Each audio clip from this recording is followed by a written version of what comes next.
بسم الله الرحمن الرحیم. السلام علیکم. اول خو ټولو ته ښه راغلاست وایم. د ټولو هغو دوستانو نه مننه کوم چې دغه پرتمینه غونډه جوړه کړې ده. په همدې به لنډ اکتفا وکم. قدرمن شیرزاد صاحب د جرګو په تاریخي بهیر رڼا واچوله. زه دوه درې لنډې یادونې په دې لرم چې د اکتوبر جرګې یا ملي جرګې یا تاریخي جرګې د دغو ټولو جرګو په نسبت څه برترۍ درلودې او دغه برترۍ، دغه مزیتونه او دغه ښېګڼې څنګه زموږ د راتلونکي مبارزې هغه لیدلوری ټاکي. او دا ډیره مهمه مسله ده چې موږ په دې پوه شو چې دا جرګه ولې مهمه وه. آیا د 1.5 میلیون کسانو چې بازي صاحب ورته اشاره وکړه راټولېدل، د جرګو لویې وظیفې یا د قوانینو ټاکل دي چې اشاره ورته وشوه، یا د ملي زعامت ټاکل دي، او یا د ملي او نړیوالو لویو پریکړو کول دي. لکه دوه جرګو چې د افغانستان په تاریخ کې په دې پریکړه وکړه چې په دواړو نړیوالو جګړو کې د افغانستان بې طرفه پاتې شي او د سیمې د ټولو هیوادونو په نسبت د لویو جرګو له برکته افغانستان خوندي وساته. مګر د اکتوبر جرګه څنګه پیژندلی شو؟ په 1909 کې د مانجې جرګه وشوه، تاریخي جرګه چې د ګورګین په وړاندې د افغانانو د قیام هوکړه تصویب کړه.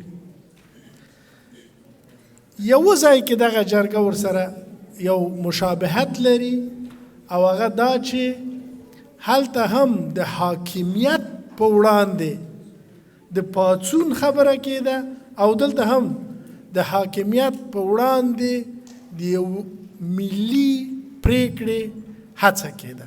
نورې ټولې جرګې یا د حاکمیت د ټاکلو په خاطر وي یا د حاکمیت تر سیوري او مرستې لاندې وي.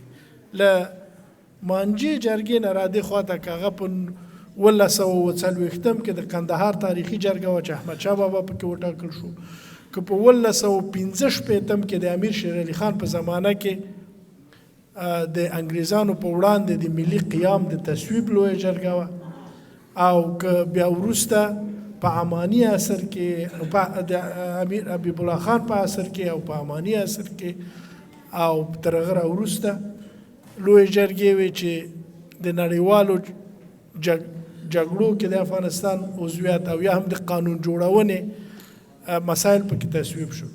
دا ټول د حاکمیت په موافقه، حتی د حاکمیت یا د سلطنتونو یا د حکومتونو په مرسته جوړېدې. د اکتوبر د لوی جرګې یا د تاریخي جرګې یو اهمیت دا و چې نه یوازې دا چې حاکمیت پکې ګډون نه درلود، بلکې دا د حاکمیت په ضد و. د مانجې له جرګې سره تفاوت دا و چې هغه پټه جوړه شو، یعنې له ګورګین نه پټه جوړه شو. یوې ورځې دپاره په مخفي توګه ولس پرېکړه وکړه. دا جرګه هم د حاکمیت، د یو اټومي حاکمیت، د یو داسې حاکمیت چې ویل کېږي په نړۍ کې شپږم لوی پوځ لري، په داسې یو حاکمیت چې د دې سیمې هیوادونه د هندوستان غوندې یو هیواد ترې په عذاب دی، د داسې یو حاکمیت په وړاندې جوړه شوه، پر ضد یې جوړه شوه او علني جوړه شوه. د دې لوی جرګې یا د تاریخي جرګې یوه بل مزیت، یو بل تفاوت او توپیر دا و چې دا د ولس قاعده که تاسو ملت په یو حرام په شکل باندې وګڼئ او پاس قدرت او لاندې دا د مخورو شخصیتونو متنفذو شخصیتونو دا د ولس د قاعدې جرګه وه او د لومړي ځل دپاره په دې جرګه کې د قانون جوړونې واکمن ټاکنې نه بر علاوه د پښتنو یا د افغانانو د ژوند مسئله پکې مطرح شوه دا ګورې متفاوته ده ټولې تاریخي جرګې وڅارئ او محتوا او پرېکړې وګورئ هغه محتوا چې په دې جرګه کې وه په یوه کې هم نشته د لومړي ځل دپاره افغانان داسې یو تاریخي شعور ته ورسېدل چې په هغه کې د خپلو سرچینو خبره یاده کړه افغانانو وویل چې اوبه کانونه بشري قوه انرژي دا زما دي افغانان په تاریخ کې دې شعور ته نه ورسېدل د هر ملت چې په تاریخ کې د خپلو اقتصادي سرچینو په اهمیت پوه شول د خپلې ملي بقا په راز پوه شوي ګورئ دا ډېر هغه مهم ظرایف دي چې دغه د ټولنپوهنې او بشرپوهنې نوي علوم په دې باندې ډېر تمرکز کوي موږ کله کله احساساتي غږونه احساسات ډېر مهم دي عواطف ډېر مهم دي موږ ژوندي په دې احساساتو یو موږ دغه داعیه په احساساتو ژوندی ساتلی دې کې شک نشته مګر عقلاني کتل او علمي کتل دې جرګې ته زما یو ارمان دا پاتې شو چې یو چا د نوې بشرپوهنې اقتصاد پوهنې ټولنپوهنې د علم په ترازو کې هم دا جرګه تللی وای دا ډیره مهمه ده ځکه موږ ته راتلونکی لیدلوری ټاکي ولې موږ دا جرګه مهمه ګڼو دوستانو کله چې وایو ملاتړ یې کوو باید په اهمیت په علمي لحاظ پوه شو زه دا خبرې را لنډوم دا جرګه د لومړي ځل دپاره ما مخکې وویل چې هر ملت چې د خپلو اقتصادي سرچینو په اهمیت پوه شو د خپلې ملي بقا په اهمیت پوهیږي عربانو هغه وخت شعور پیدا کړ ډېر وروسته 80 کاله تفاوت رامنځته شو چې نړۍ د عربانو انرژي تقریبا وړیا وزبېښله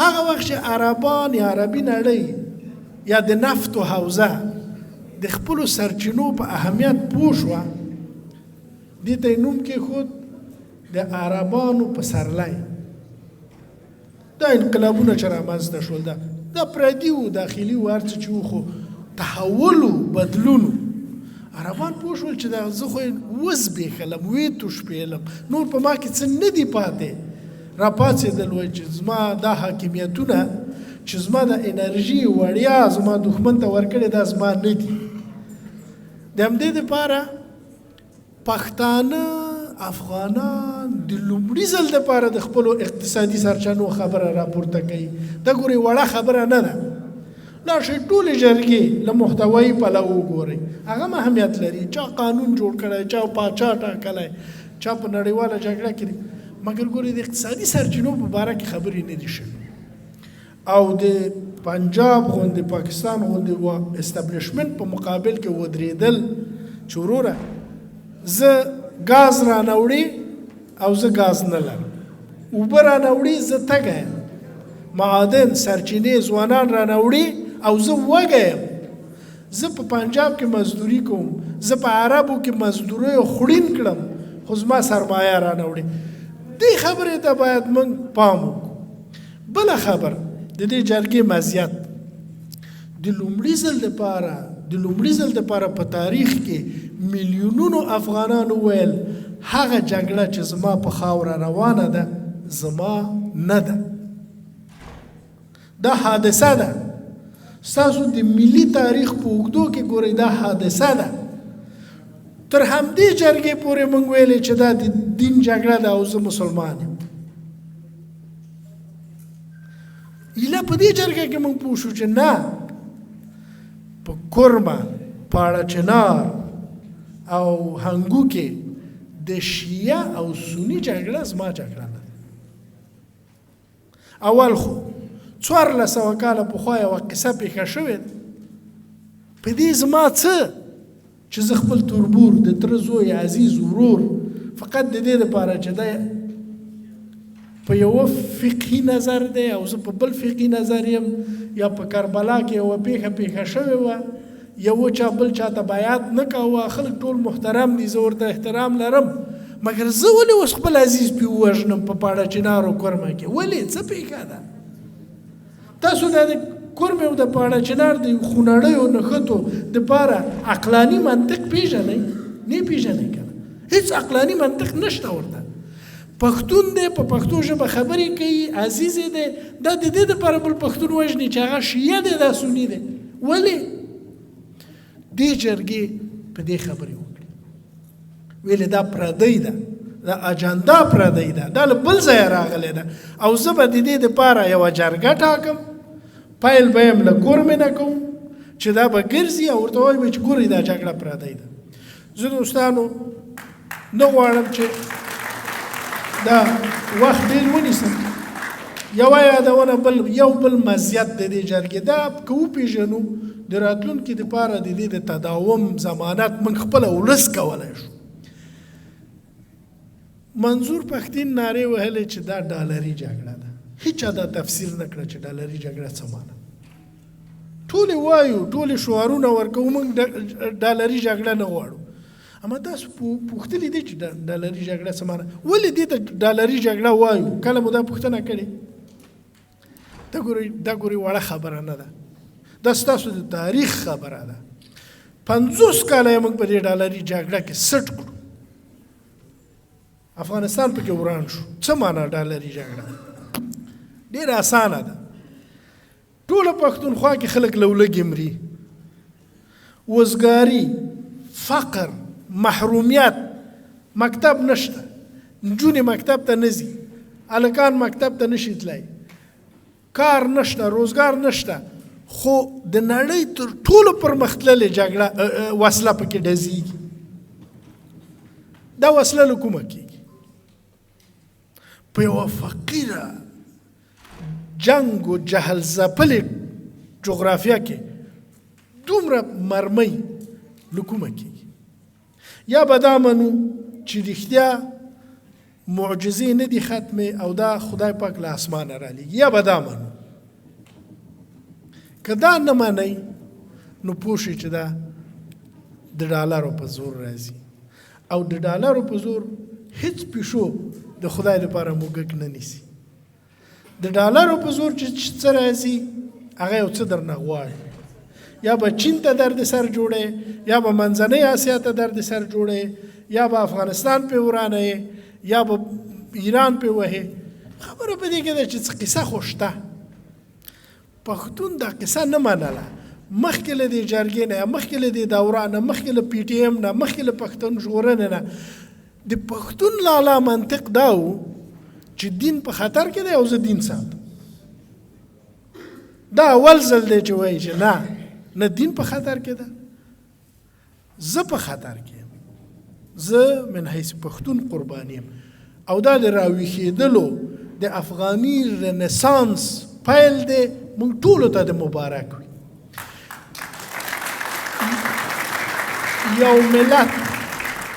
یو ملت چې په دې شکل راویښ شو بیا نه ویده کېږي، مړ به شي، نابود به شي، خو بیا نه ویده کېږي. او دا ګورې لوی تحول او د جرګې دا خبره وکړه. ډیورند کرښه لا تر اوسه دولتونو ویلې وایي زه نه منم، شخصیتونو ویلې نه منم، احزابو ویلې نه منم. د تاریخ په اوږدو کې لومړي ځل لپاره احزابو مشرانو چې ټولو توقع درلوده وویلې چې زه پاکستانی یم او پښتونخوا د پاکستان برخه ده. یعنی ګوندونو ځان شاته خپل نریټیو، خپل روایت په خپله مات.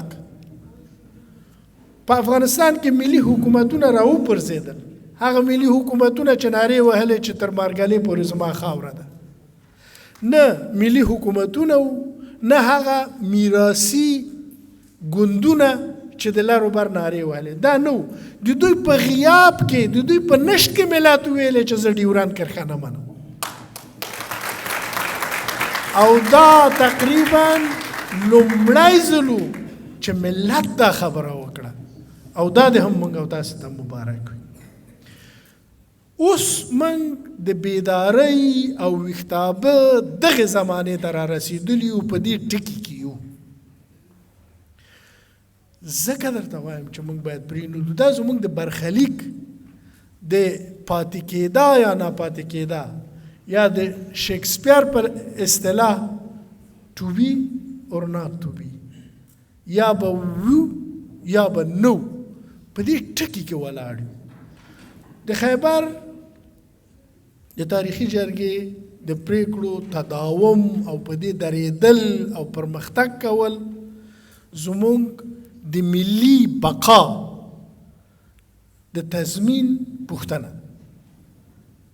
تاسو نور ملي حکومت نه لرئ په افغانستان کې، دا به ولس پریکړه کوي چې پاتې کیږو او که ورکیږو، چې خدای دې نه کوي دغسې ځوان نسل، دغسې ملي متحد افغانان تر هغو چې د دې ځمکې پر سر وي، موږ به بقا لرو، موږ به پاتې کیږو او موږ به نه مرو.